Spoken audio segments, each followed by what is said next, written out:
home as former President Trump apparently prepares to announce another run for the White House. Some Republicans looking for other options. The Washington Post reporting, quote, in private conversations among donors, operatives, and other 2024 presidential hopefuls, a growing number of Republicans are trying to seize what they believe may be their best opportunity to sideline Trump and usher in a new generation of party leaders.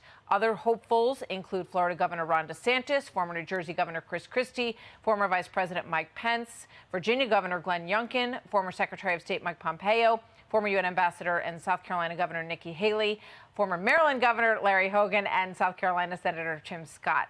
That is the group as the Washington Post sees it. Let's bring in Hogan Gidley, former Trump 2020 campaign national press secretary and former White House deputy press secretary. Mark Thiessen, former chief speechwriter for President George W. Bush, now an American Enterprise Institute scholar and Fox News contributor, and Fox News political analyst Juan Williams. Lots of titles there. Hi, guys. Good to have you all here today. Obviously, the former president is expected to announce tonight that he will run again. I see a nod from Hogan Gidley, so I'm going to take that as a confirmation. Let's go to Mark Thiessen first as we look at this list of other folks and these reports that donors are looking for someone else, Mark. Yeah, so let me say at the outset that I think Donald Trump was one of the greatest conservative presidents in American modern times. The Abraham Accords are worthy of a Nobel Prize. The Operation Warp Speed, greatest public health achievement in human history. Best president ever on Supreme Court nominations. But I think he's made himself unelectable, and we can talk about why. And that's why I've urged him not to run. But if you look at that field, you've laid out a great field. If that's the field, Donald Trump wins, because he has about 35% of the Republican electorate who at least wins the nomination, not the presidency, who 35% electorate who will vote for him no matter what. They love him. They're totally devoted to him. But if he runs against one person, like, say, Ron DeSantis, who's right now beating him head-to-head in polls in states across the country, he has a much tougher time.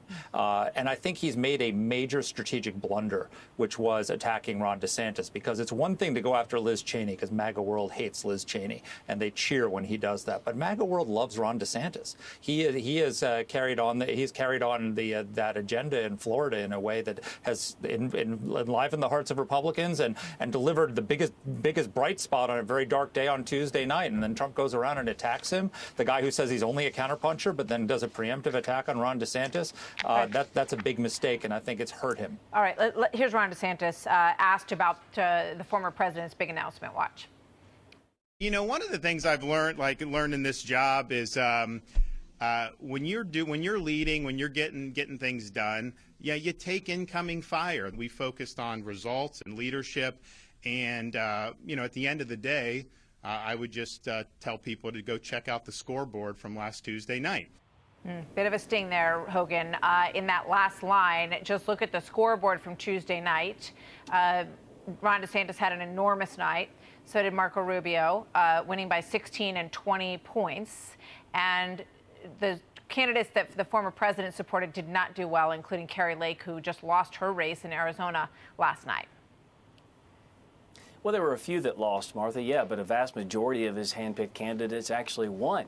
Look, Ron DeSantis is a good governor, but Donald Trump was a great president. And the fact of the matter is, I'm going to quote someone that is probably rarely quoted on your wonderful show, and that is the nature boy Ric Flair, the world-class wrestler, who said, to be the man, you got to beat the man. And right now, I don't know anyone who can beat the man, because the man is Donald Trump. There are a handful of folks you put up on the screen who are well qualified and would be outstanding presidents. Our bench is very deep. The left is struggling with Joe Biden, with Kamala Harris, who is unpopular in her own party, once called the president, her president, Joe Biden, a sex criminal and a segregationist. Pothole Pete, who left his job for 2 months, and no one even noticed. I mean, they've got real problems on the left. We have a wealth of riches. We're in a much better place than the left is. But I have to say, if Donald Trump comes out tonight, if Donald Trump comes out tonight, Martha, and outlines not only how he was able to improve the lives of all Americans, regardless of race, religion, color, or creed, for 4 years, and points back to those record-setting successes and say, we can have that again, he's going to be in a really good position to secure the nomination. So given everything that you said, why go after DeSantis? Why say, I know things about him that only his wife knows?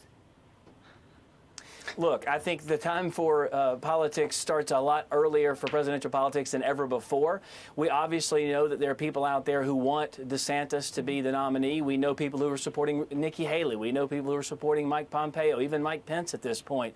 But the fact is, Donald Trump still is the leader of this party. He is by far and away the man, as I mentioned before. Okay. And I think he is going to do himself a whole lot of good if he comes out tonight and outlines I want to get a thought in from Juan Williams on all this from the other side of the aisle. Juan? Well, I hate to interrupt, Martha, because I think if I watch Mark and Hogan go at it, it looks like, they're taking shots at each other on the Republican side. But I would say this, the other side of the aisle is looking at this, and people are saying, wow, why would you stop someone who is digging a hole from digging a deeper hole? I mean, it's clear that people on the Republican side who were intimidated for years by Donald Trump no longer feel that way. They have found their voice, and what Mark said, I take to heart. Mark has been a defender of President Trump, and now he's saying that, after 3 losses, 3 cycles, 18, 20, and 22, you wonder why Republicans would go down the same dead-end road. But, on the other hand, I think... I got to leave it there, gentlemen. We had a lot of breaking news today, but I hope you all come back, because obviously there's more to talk about. Thank you very much. Hey, Sean Hannity here. Hey, click here to subscribe to Fox News YouTube page and catch our hottest interviews and most compelling analysis. You will not get it anywhere else.